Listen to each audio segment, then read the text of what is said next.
Assalamualaikum warahmatullahi wabarakatuh. Selamat pagi anak-anakku semuanya. Mudah-mudahan sehat walafiat ya, calon peserta didik baru. Oke, hari ini Ibu akan menjelaskan tentang kurikulum dan cara belajar efektif.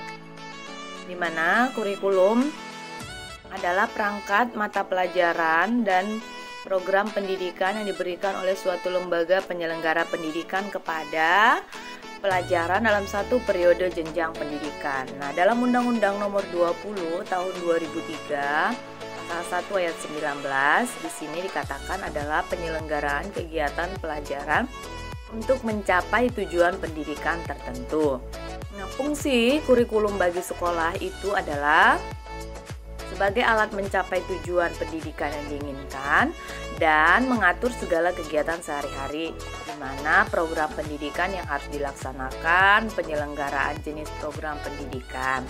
Nah, di SMP PGRI 20 kurikulum yang kita gunakan adalah kurikulum 2013. Di seluruh Indonesia pun menggunakan kurikulum 2013. Ada 4 yang harus dinilai, yaitu spiritual, sosial, pengetahuan, dan keterampilan. Nah, di mana keempat-empat ini ada nilainya dan dimasukkan ke dalam rapot ya. Spiritual itu keyakinan, sosial itu bisa dengan integritas, gotong royong. Nah, pengetahuan itu dengan ujian ya, penilaian harian.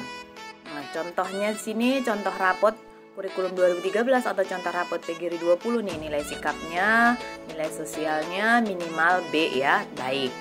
Nah, untuk pengetahuannya di sini ada 10 mata pelajaran ya anak-anak. Kemudian KKM-nya ada, nilainya ada, predikatnya ada, dan deskripsinya ada. Nah, ini adalah nilai keterampilan. Nah, seperti ini contoh dari rapotnya. Nah, sekarang kita ke belajar efektif. Bagaimana, apa itu cara belajar efektif? Di mana belajar efektif itu adalah mampu memberikan pemahaman, kecerdasan, ketekunan, kesempatan, dan mutu kualitas yang baik, di mana menghasilkan manusia atau sumber daya manusia yang unggul. Nah, mau yang unggul kan? Maka kita harus belajar efektif. Nah, tipsnya ada 30 cara belajar efektif yang baik dan benar. Yang pertama, belajar kelompok. Nah, belajar kelompok bisa di rumah ya, karena kita menggunakan daring. Belajar kelompok dengan orang tua, kemudian teman sebaya. Nah, kemudian yang kedua adalah rajin membuat catatan intisari. Intisari itu berarti ngerangkum apa yang sudah disampaikan oleh guru. Yang ketiga, membuat perencanaan yang baik. Nah, mau bagaimana nanti saya, mau juara kah, mau orang biasa-biasa saja kah? Nah, itu dibuat perencanaan yang baik di awal dan bagus untuk sekarang. Nah, kemudian yang keempat, disiplin dalam belajar. Nah, kita harus mempunyai jadwal sendiri di rumah. Kamu bangun paginya jam berapa, makannya jam berapa, ibadahnya jam berapa gitu ya. Nah, kemudian yang kelima, menjadi aktif bertanya dan ditanya. Nah, pada saat guru menjelaskan, kamu juga aktif bertanya. Ya, kalau kamu belum tahu, maka boleh bertanya.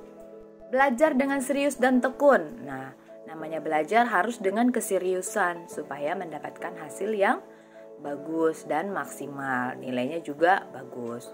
Hindari belajar berlebihan. Jangan sampai pada saat ada PR terus saja belajar tanpa makan, tanpa istirahat. Nah, itu juga nggak boleh ya. Menjaga kesehatan. Jadi harus belajar dengan jadwal yang udah dibuat. Jujur dalam mengerjakan ulangan. Nah, ini nggak boleh mencontek ya. Jadilah seorang pemimpin. Nah, memimpin diri sendiri, memimpin adik, memimpin di dalam rumah. Nah, itu juga bisa menjadi seorang pemimpin yang baik. Nah, 10, mendengarkan penjelasan guru dengan baik. Nah, pada saat guru menjelaskan, didengarkan dengan baik ya. Nah, kemudian jangan malu untuk bertanya apabila belum paham. Mengerjakan PR supaya melatih kemampuan. Nah, dan lain-lainnya. Di sini 16, 17, 18, 19, 20, 21. Nah, di sini juga cara-cara efektif belajar ya. Kita harus niat dengan sungguh-sungguh untuk belajar, untuk menjadi orang sukses, untuk menjadi orang yang pintar gitu ya. Kemudian nomor 22, metode imitasi. Meniru perbuatan, sikap-sikap yang baik, perilaku, etika, tradisi kita apalagi di Jakarta gitu ya, sopan. yang baik-baik semua. Trial dan error. Nah, ini adalah terus mencoba. Sebagai pribadi mencoba terus untuk untuk mencari pemahaman-pemahaman atau praktek-praktek yang bagus. Kemudian kondisikan diri kalian untuk bagaimana belajar dengan baik, dengan situasi yang seperti apa baru enak gitu ya. Kemudian metode berpikir. Nah, dengan metode-metode yang akan disampaikan oleh guru, dengan cara pembelajaran guru, maka kamu bisa belajar dengan baik. Metode kamu maunya kayak gimana belajarnya? Apakah setelah makan baru belajar atau sebelum makan belajar? Nah, metode-metode yang digunakan itu tergantung oleh kamunya. Kemudian 26-30 di sini, yang pertama mulailah dari hal yang kecil. Kerjakan hal-hal yang mudah kalau dalam mengerjakan tugas ya. Kemudian sering-sering praktek atau melatih ya. Fokus dalam mengerjakan. Kemudian mohon bimbingannya. Nah, ini kita selalu berdoa kepada Maha Pencipta kita ya. Jadi harus terus dan mencari relevan sumber-sumber belajar. Nah, ini tips dari Kak Seto ya.